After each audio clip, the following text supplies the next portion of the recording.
Mi matrícula es 028731. Mi nombre es Josué Alfredo García Tirado.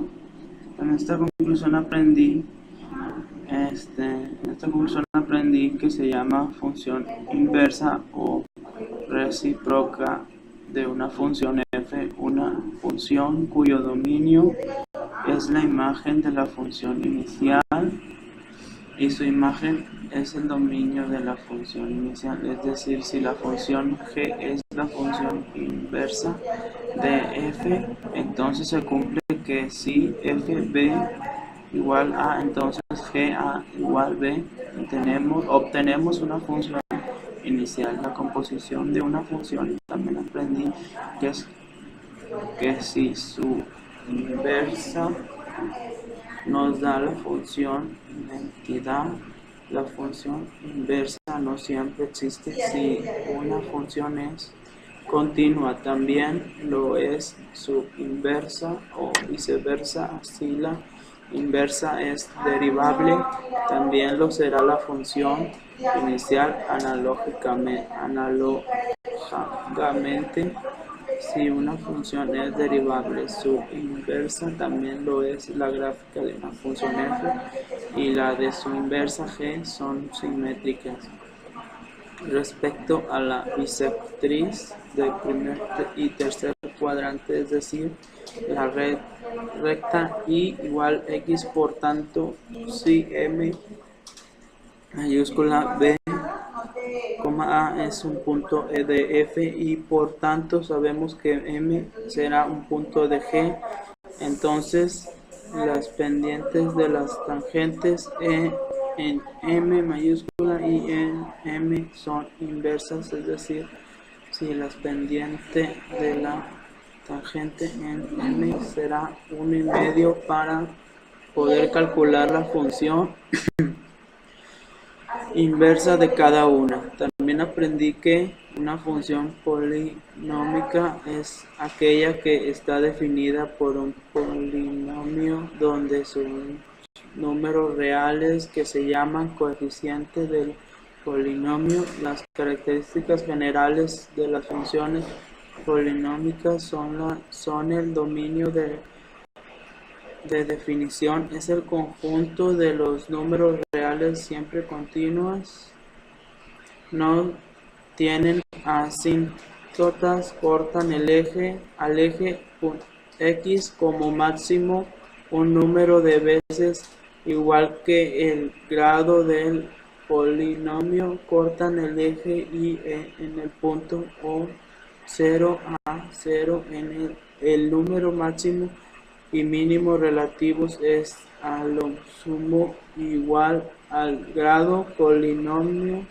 También aprendí que una función racional es una función que puede describirse como cociente de los polinomios. Si el denominador de un número polinomio de grado 0, entonces la función es un polinomio, por lo tanto las funciones polinómicas son las funciones racionales. En estas páginas sobre las funciones racionales vamos a considerar solamente funciones racionales cuyo denominador es un polinomio de grado mayor que 0. Las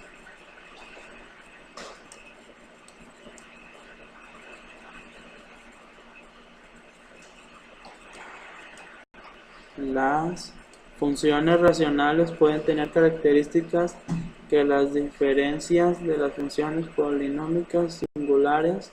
En algunos casos, algunos valores de x son problemáticos.